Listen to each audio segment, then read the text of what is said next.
Hello, everyone. Welcome into another episode of Bold Breakdowns here on the Guilty as Charged podcast YouTube channel, in which I'm coming to you at 8 a.m. On Tuesday morning, East Coast time, following the Chargers 17-15 loss to the Arizona Cardinals on Monday Night Football. Pretty rough, all things considered. Not the worst game, but it felt like one of those efforts where the Chargers certainly let a really good Herbert game go unwon again. And so, really, the first time I think that Herbert has played at this type of level this season, to be honest. And it just felt like the offensive vision wasn't there, personnel usage wasn't there. And then when they had to have some key moments on defense, which we'll talk about in a little bit, they weren't there also. But let's talk about the offense. I don't know if I have to ask Greg Roman, if I have to ask Jim Harbaugh, Dean Spanos, whoever is in charge. Why was the decision to go into tonight, or last night, I should say, and use Jalen Reagor like he's a hybrid between Quentin Johnston and Darius Davis, with how much he was involved in the offense, how much he was used in motion concepts, and just, how much he was used in general. Anyone who has watched him contribute to an offense, any offense of any team he's been on over the last 4 years, knows that drops and moments are story of his career. That's fairly or unfairly, that's how it is. He is a net negative playmaker in terms of what he can contribute to an offense. They're running end arounds, and it felt like he was in motion every play of the first half. Why? I don't know. And that's a good question for Greg Roman, the coaching staff. Now, the basic answer as to why is, of course, they go into this game. McConkey is injured still, even though he was playing. No QJ, no Darius Davis, and no DJ Chark, who, I'm still kind of left wondering what's going on there after he was not activated for Monday Night Football. They believe that they're going to give him another week. We'll see kind of what Harbaugh says in his midweek preparation press game conference for next week regarding DJ Chark and where his health's at. And so the basic reason that you give Jalen Reagor a lot of the touches that they did tonight is they didn't trust anybody else. But I still am kind of rattled by, I understand, as Steven said last night, if you want to give Reagor the punt return, kick return duties and use him a little bit on offense, fine. I get it. I hate it. I hated the signing of Jalen Reagor because I knew that this was the absolute loser energy he would bring to the team, but that's a story for another day. If you want to use him in minimal offensive packages, I get it. If you want to use him on special teams, I get it. But that cannot be what the game plan was going into tonight. And it didn't feel like the Chargers found much of their game plan until, they started spamming Will Dissly, and suddenly that started working. McConkey got a little bit hot in the second half, I would say. Palmer obviously buys them a field goal on the drive before halftime, in which Dicker was able to put it through the uprights. So that was, some great moments here and there from the receivers. And I understand why you make this play out of desperation in theory, but I'm just not convinced that that was the guy to sort of do it with and step up in that regard. So, I was a little alarmed by how much was designed for Reagor in this game. He obviously fumbles the Justin Herbert touchdown, which anyone who's watched him for any point of his career knew that he was going to do that. That's just the kind of stuff he does. And I don't know. I look at the offensive game plan for this game, and points wise, yes, when you want to score more than 15 points and yardage wise, it is not the worst offensive performance I've ever seen. But the problem is they didn't really at any point make the Cardinals fear what they were doing offensively. Right. And this is another thing where the Cardinals just uh, pretty much put everybody in the box and really weren't afraid of the Chargers doing anything downfield. Now, this necessitates some of the conversation that, okay, I'm not saying, Mike Williams, for example, would be this groundbreaking force on this team. But this team clearly needs another wide receiver, tight end, whoever it is, that the opposing defense will respect. Because right now, especially without QJ on the field, there's no one that really puts fear into this Cardinals defense, right? Just in some of their base packages, right? Like they were not, even if McConkey got a play here or there, or Disley got a big game, they weren't adjusting really anything they were doing, right? And so the Chargers also made this calculus in the offseason, right? And I'll mention it. They decided to keep Joey Bosa over Keenan Allen. And I understand Keenan Allen is not exploding in Chicago outside of the London game he just had. But Joey Bosa is going on his 4th week missed, could go on, his 5th straight week, including the bye in that sequence in which we don't know if he's going to play or not. And I just can't help but feel I understand why, you move on from why they wanted to move on from Keenan long term. Clearly, people in the front office were very split on giving him that extension. But I mentioned him tonight because, when you don't have Bosa on defense, setting the edge and doing the things that Bosa does, which allowed Kyler Murray to, run for the touchdown that he does and allows James Conner to put up 100 yards on this run defense.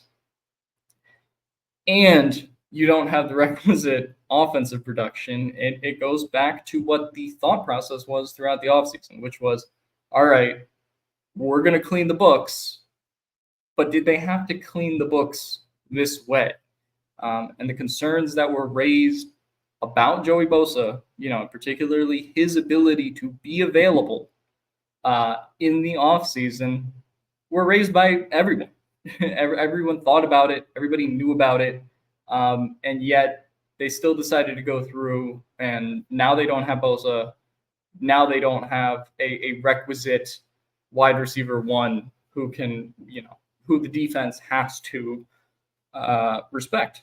And that's honestly one of the things that I thought about watching this game was the offseason calculus they made. Now, I don't think that means go throw Joe Ortiz down with bathwater. In reality, the long term of this team involves neither Joey Bosa nor Keenan Allen. But when we talk about the context of this season, it just is apparent that they don't have that guy, at edge who steps up to the degree that Khalil Mack does opposite him, right? Bud and Thule both have their moments, no doubt about it, but they're not really great at setting the edge against the run right now.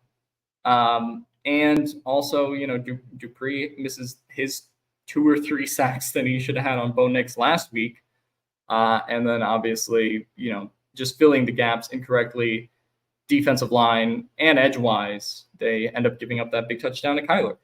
And so, some defensive questions going forward. I thought, let's talk about the unnecessary roughness play that happened. I thought that was a bullshit call on Cam Hart.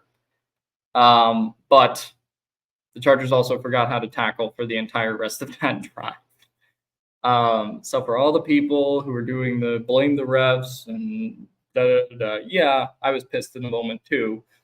But the Chargers defense also completely prolapsed on itself after that call happened, which is, inexcusable.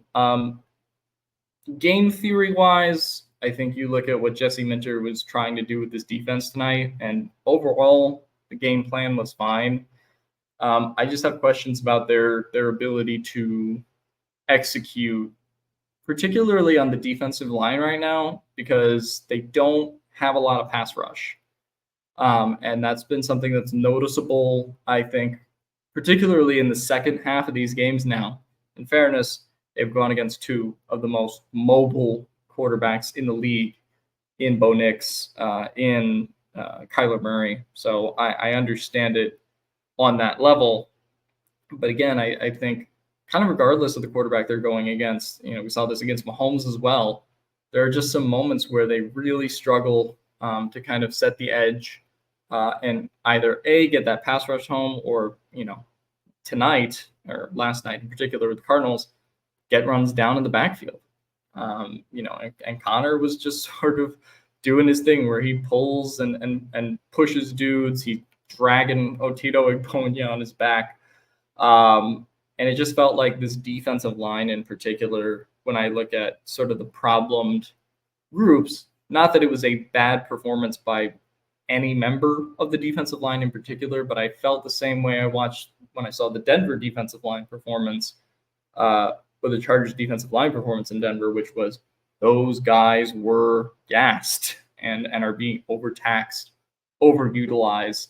And I think it clearly shows by the third and fourth quarter when they had more run breakdowns, the big Kyler touchdown. So kind of unfortunate, but it really feels like it's Khalil Mack and then, the Bud and Dupree stuff on the opposite side of him and some of the stuff that they're trying to do where they send Tully inside. It just hasn't been as effective on the field without Joey Bosa. So I do think Joey Bosa's injury, for as much as fans want to talk about trading him and doing all this stuff, first of all, you're not going to get anything if you trade him. I promise you. Teams around the league, clearly think his value is in the toilet. So his value for the team in 2024 is, can he come back? And if the answer is yes, the Chargers have to find a way to bring him back, right? I don't know. This saga has gone on for 4 weeks now. I don't understand with this hip injury in particular why he wasn't placed on IR to begin with. But they clearly have to get some sort of production out of him. Outside of that, on defense, tackling was a mess in particular late in the game. Overall, like I said, not a bad defensive night.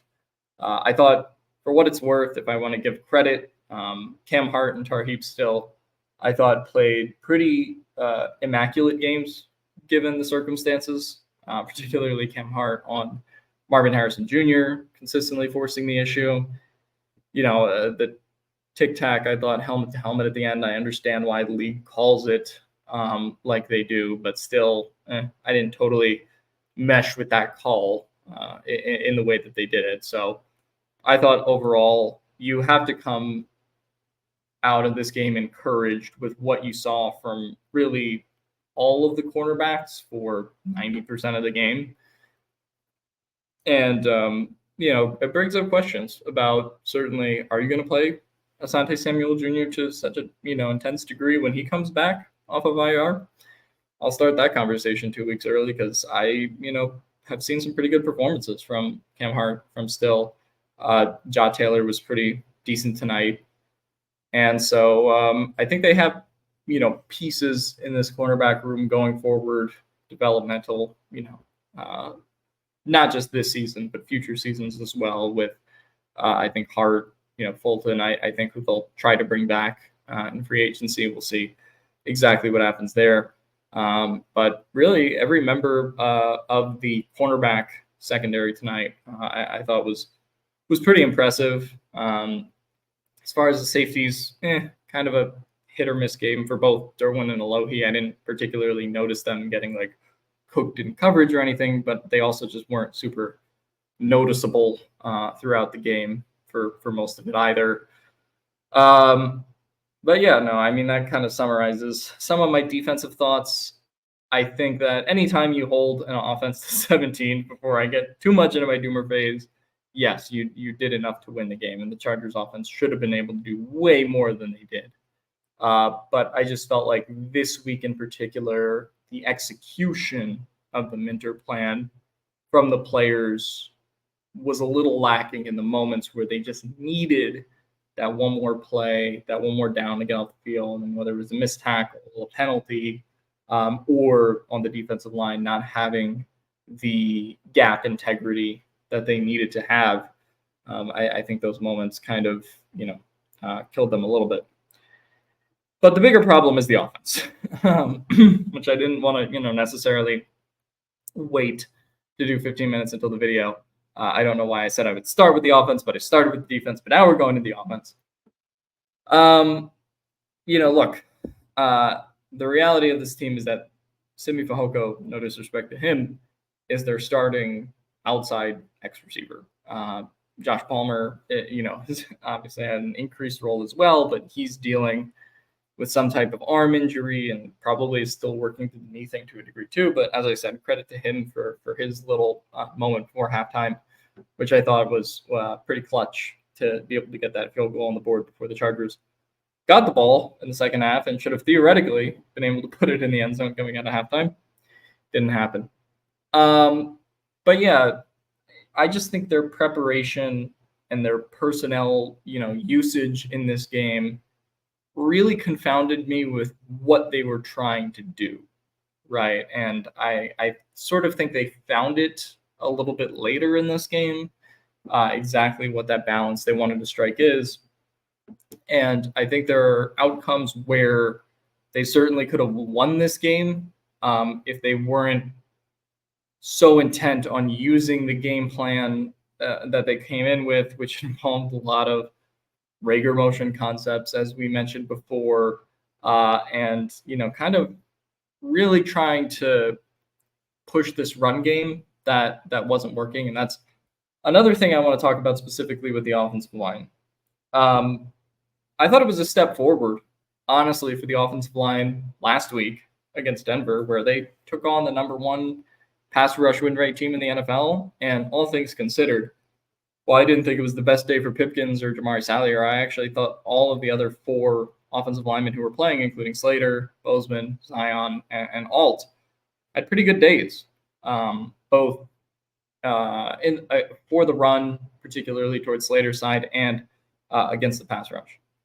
The Arizona Cardinals were 32nd, dead last in pass rush win rate at 28% coming into this game.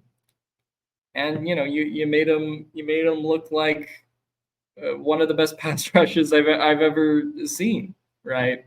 And it felt like in particular John Gannon didn't mix up a ton of stuff that he was just throwing at them. They were just kind of they were losing, in particular on the inside, and forcing Herbert to get out that ball fast. I didn't think it was honestly the best game for Slater or Alt tonight in terms of what they were doing on the outside. But the interior really is a problem. I mean, I think unofficially you have Bradley Bozeman give up 4 pressures and a sack. I assume to some degree that the numbers aren't all that much better for Zion and Trey Pipkins, but I'll have to take a look at them later. But no, I mean, it's been the story of the offseason, or story of the season, I should say, that they have not been able to generate any form of a run game. Particularly when they run to the inside, to the middle, I think large part because of how that interior offensive line has been playing. And I just fear that, we saw this to some degree when obviously they played Kansas City with Chris Jones. Obviously that was a different offensive line game in general. But it just feels like by this point in the season, week 7, they should have more of the kinks worked out on that interior than they do. And any basic stunt that's thrown at them still becomes this, almost cataclysmic event that snowballs into all these other ramifications for everybody else on the line. And so, 32nd pass rush win rate, and, it felt like they were getting pressures every play. Not many sacks on Herbert, that in particular when the offensive line, a lot of coverage sacks that Herbert took were trying to get the ball away and stuff like that. But they gave up, a decent amount of pressures in this game for a defensive line that was previously very unsuccessful. I thought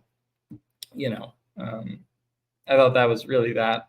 What I would just say offensively, this offensive line needs to play better for sure. It's time to talk about definitely the personnel of this wide receiver, tight end, room. You're probably not going to get backup linemen or even starting level linemen, at this point in the season.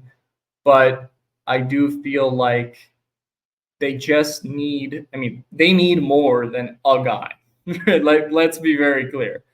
Mike Williams or whomever else is not saving the team, or any other wide receiver, tight end they can acquire on the trade market. But I just think they need somebody that the defense respects even a little bit. Because right now, especially when QJ doesn't play, especially when Ladd is as hampered as he is, physically, he was feeling it injury wise coming into this game. They just don't have that guy.